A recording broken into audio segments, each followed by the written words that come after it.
करने जा रहे हैं निबंध लेखन। सभी बच्चे अपनी कॉपी और एक पेन नहीं तो पेंसिल लेके हम लोग बाहर जाएंगे मैदान में। विद्यालय का मैदान भले ही बारिश के कारण घास से भर गया, मगर वहाँ पे चलने वाले लोगों पे आप देखेंगे तो आपको याद आएगा पूरे वर्ष में हम क्या क्या खेल खेलते हैं, क्या क्या सामग्री वहाँ उपलब्ध है, मैदान से हमें क्या सीखने की है। अब हमारे कक्षा में 45 बच्चे हैं।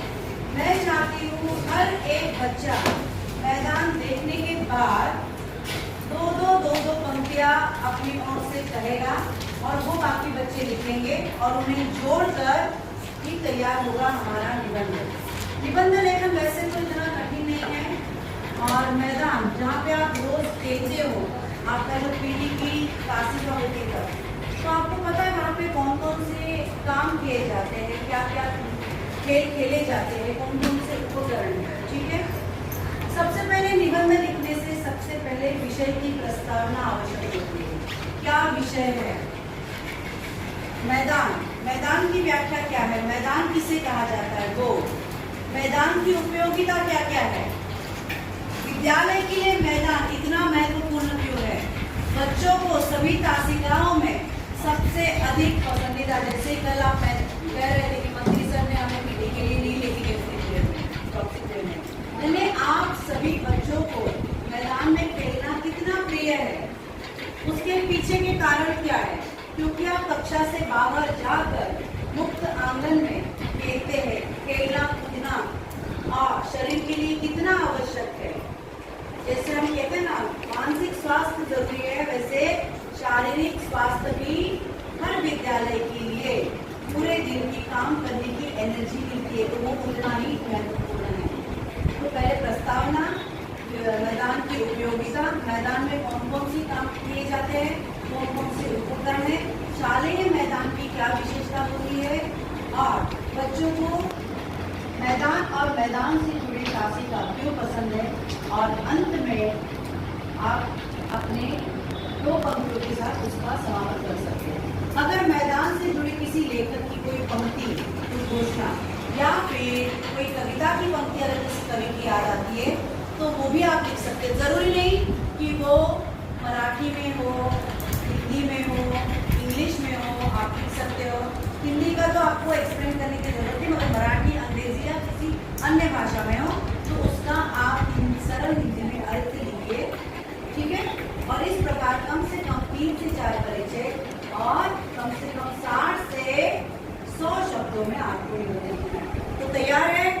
चलो चलते हैं मैदान में। कॉपी लीजिए, पेन लीजिए, साथ में आप निरीक्षण कीजिए, याद कीजिए पहली से लेकर 7वीं तक आपने मैदान में क्या क्या किया है, क्या क्या खेल खेलते हुए देखे हैं, किस प्रकार ग्रामोत्सव होता है। मैदान आपको क्या सिखाता है?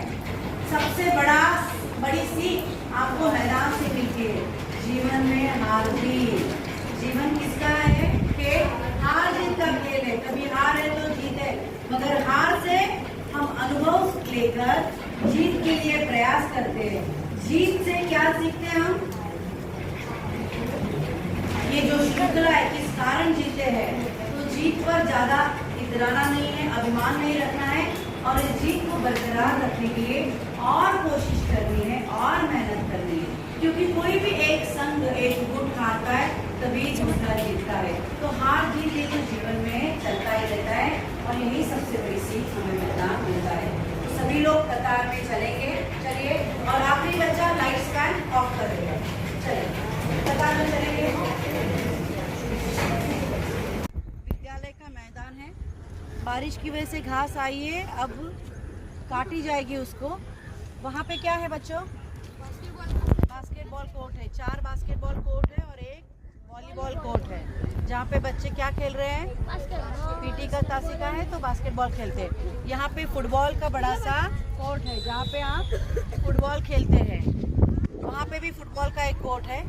और बीच की जगह पे क्या खेलते हैं आप लोग? क्रिकेट खेलते हैं। फुटबॉल तो दोनों तरफ खेलते हैं। और कौन कौन से खेल है? खेल कौन कौन से हैं? कबड्डी, खो-खो, हॉकी और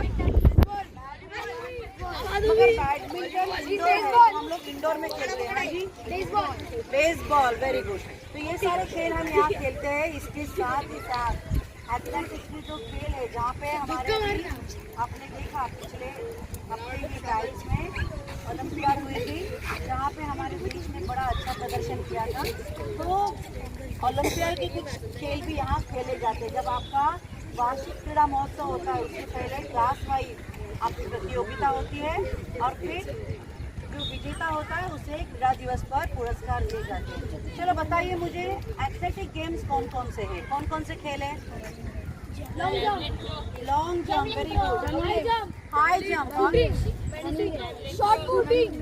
shooting, javelin throw, medicine throw और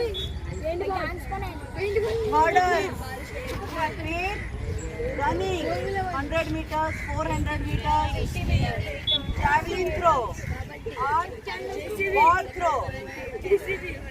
तो इस तरह से अलग अलग ओलंपियाड के खेल भी यहाँ पे लिए जाते हैं। चलो, खेलों से आप लोग क्या क्या सीखते हैं? क्या फायदे हैं खेलने से? सेहत अच्छी होती है, शरीर तंदुरुस्त रहता है। जी बताएं, खेल से क्या फायदे होते हैं बताइए पीछे।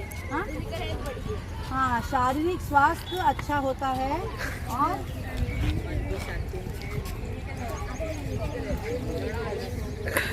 शरीर स्वस्थ और तंदुरुस्त होता है और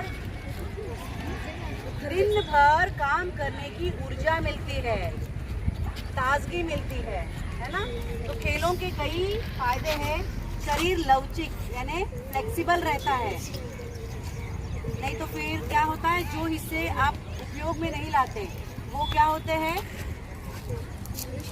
कमजोर नहीं होते, स्टिफ हो जाते हैं, ज्यादा मूव नहीं कर पाते। फिर आप कहते हैं ना, मेरा घुटना दर्द कर रहा है, ये कर रहा है, आपने सुना होगा दादी वगैरह। मगर जो बुढ़ापे में होता है बात अलग है, मगर इस एज में वो नहीं होना चाहिए। आपकी उम्र में वो होना नहीं चाहिए। और खेलने कूदने से स्वास्थ्य तो अच्छा होता ही है, स्वास्थ्य उसके साथ आपकी क्या होती है, कद बढ़ता है, हाइट बढ़ती है, ठीक है, स्फूर्ति मिलती है, ताजगी मिलती है काम करने के लिए और सबसे बड़ा आनंद मिलता है। ठीक है, तो चलो निबंध लिखने के लिए तैयार है? यही बैठेंगे, बैठ जाइए नीचे बैठ जाओ और लिखिए। मैदान में आपको कौन कौन सी चीजें दिखाई दे रही है, मैदान के लाभ कौन कौन से हैं, ठीक है?